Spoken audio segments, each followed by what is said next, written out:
नमस्कार. आज आपण केक कसा बनवायचा ते पाहणार आहोत. मुलांना सुट्ट्या लागलेल्या आहेत आणि सुट्टीमध्ये काहीतरी खायला लागतंच सारखं घरी असलं की.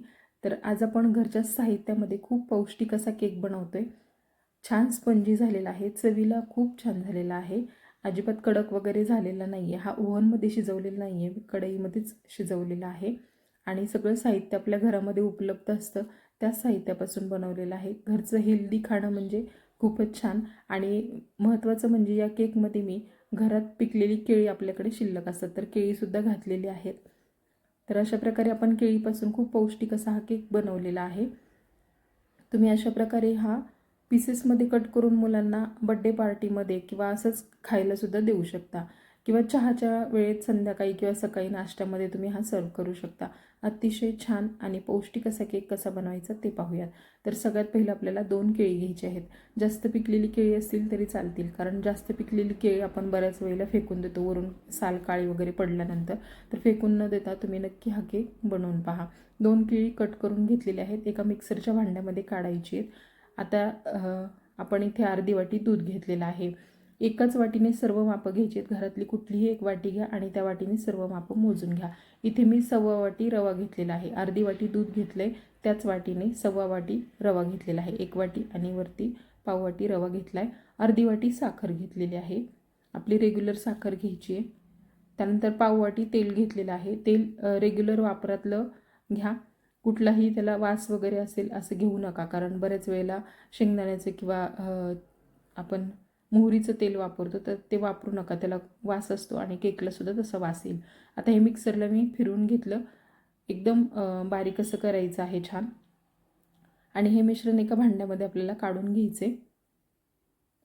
हे थोडा वेळ आपण रवा भिजण्यासाठी असंच ठेवणार आहे. सगळं मिश्रण काढून घ्यायचं, झाकण ठेवायचं आणि एक 10 ते 12 मिनिटासाठी हे असंच राहू द्यायचं, जेणेकरून रवा व्यवस्थित फुगला जाईल हा किंवा व्यवस्थित भिजला जाईल.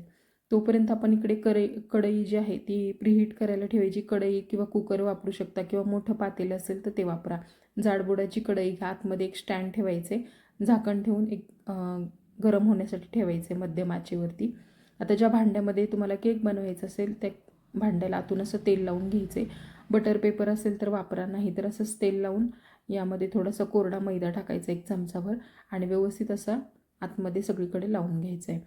तर केक टीन नसेल तर कुकरचा डबा किंवा कुठलंही पातेलंसुद्धा तुम्ही वापरू शकता. आता इथे मी एक टुटी फ्रुटी घेतलेली आहे थोडीशी केकमध्ये घालण्यासाठी. ह्यात आपल्याला 1 चमचाभर मैदा घालायचा आणि व्यवस्थित ह्याला मैदा लावून घ्यायचा आहे. असा मैदा लावला की टुटी फ्रुटी केकमध्ये एका जागी गोळा होत नाही आणि केक शिजत असताना खाली तळामध्ये जाऊन बसत नाही, मध्ये व्यवस्थित राहते. तर आपण केकची तयारी केली. आता इथे आपलं मिश्रण जे आहे ते व्यवस्थित भिजलेलं आहे बघा, छान सॉफ्ट असं झालेलं आहे. रवा मस्त भिजला जातो. लगेच बनवायला घेऊ नका, एक 10 ते 12 मिनटं भिजू द्या आणि नंतरच बनवायला घ्यायचं. ह्यात सगळी टुटी फुटी घालायची. त्यानंतर अर्धा चमचा बेकिंग पावडर आणि अर्धा चमचा सोडा घातलेला आहे. 1 चमचाभर आपल्याला व्हॅनिला एसेन्स घालायचे आणि व्यवस्थित असं हे मिक्स करून घ्यायचे. आणि हाताने चांगलं असं फेटायचं नाही आहे, एकाच डायरेक्शनमध्ये थोडंसं मिक्स करून घ्यायचे. हे मिक्स करत असताना मिश्रण चेक करायचे. खूप जर थोडंसं घट्ट वाटलं तर ह्यात तुम्ही दूध ॲड करू शकता. सॉफ्ट जर असेल तर काही गरज नाही. इथे मला थोडंसं हे घट्ट वाटते, त्यामुळे आणखी मी 2 चमचे दूध घातलेलं आहे. तर सुरुवातीची अर्धी वाटी आणि आता 2 चमचे दूध आपण घातलं. आता हे चांगलं मिक्स करून घ्यायचे आणि असं हलक्या हाताने मिक्स करायचे, कारण ह्यात आपण सोडा घातलेला आहे. खूप जास्त जर फेटलं तर हे फुगलं जाईल, त्यामुळे जास्त फेटायचं नाही, हलक्या हाताने चांगलं मिक्स करून घ्यायचं. आता या भांड्यामध्ये सगळं मिश्रण काढून घ्यायचे. कढई छान गरम झालेली आहे बघा. कढई किंवा कुकर तुम्ही वापरू शकता. आणि केक शिजवताना आपल्याला एकदम लो गॅसवरती शिजवायचं आहे. सगळं मिश्रण या भांड्यामध्ये काढायचे. त्यानंतर हा डब्बा थोडासा असा टॅप करून घ्यायचा, म्हणजे मग केक मध्येच फुगून वगैरे येत नाही वरती, छान एकसारखा प्लेन होतो. थोडंसं टॅप करून घ्यायचा आणि इथे वरून तुम्ही गार्निशिंगसाठी ड्रायफ्रूट वापरू शकता किंवा मग वरतूनसुद्धा तुम्ही टुटी फ्रुटी घातली तरी चालेल. इथे मी थोडेसे काजू आणि बदामाचे काप घातलेले आहेत, किंवा मग तुम्ही चॉको चिप्स असतील तर ते जरी वापरले तरी चालतील. भरपूर ड्रायफ्रूट घाला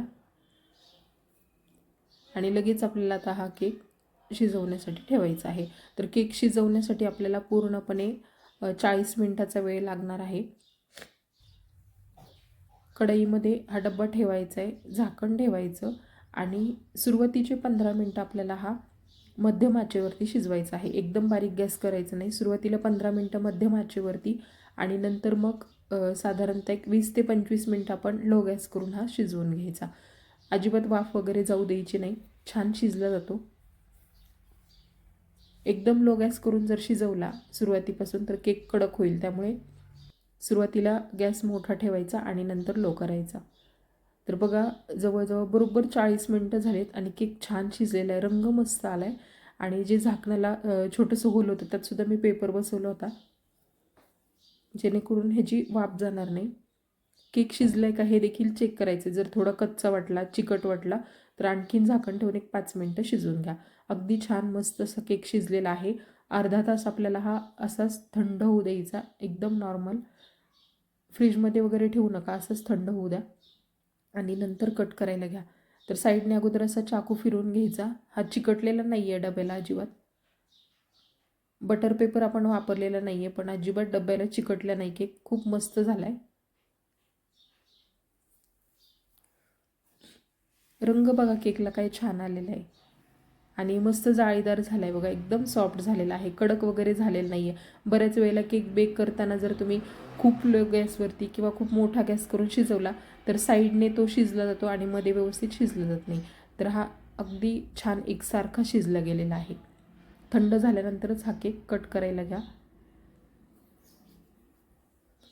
आपण घरात असलेल्या साहित्यामध्ये खूप छान पौष्टिक असा केक बनवला. तुम्ही सुद्धा नक्की बनवून बघा. मस्त स्पॉन्जी झालेला आहे, मुलांना नक्कीच आवडेल. खूपच छान आणि सॉफ्ट असा हा केक झाला आहे. तुम्हाला हा व्हिडिओ कसा वाटला मला कमेंट करून नक्की सांगा. व्हिडिओ आवडला असेल तर लाईक करा, शेअर करा. चॅनलवर नवीन असाल तर चॅनलला सबस्क्राईब करा. घेतलेली सर्व मापं एकाच वाटीने घेतलेली आहेत. मी डिस्क्रिप्शन बॉक्समध्ये सर्व साहित्याचं प्रमाण देईल, एकदा चेक करा. मस्त असा हा केक कट करून मुलांना सर्व करा. नक्कीच ह्यांना मुलांना सगळ्या आवडेल. बड्डे पार्टी असेल तर बड्डेसाठी सुद्धा नक्की बनवून पहा. व्हिडिओ जर का तुम्ही पहिल्यांदाच बघत असाल तर लाईक करा आणि चॅनलला सबस्क्राईब करा. व्हिडिओ कसा वाटला हे कमेंट करून सांगायला विसरू नका. व्हिडिओ संपूर्ण पाहिल्याबद्दल खूप खूप धन्यवाद.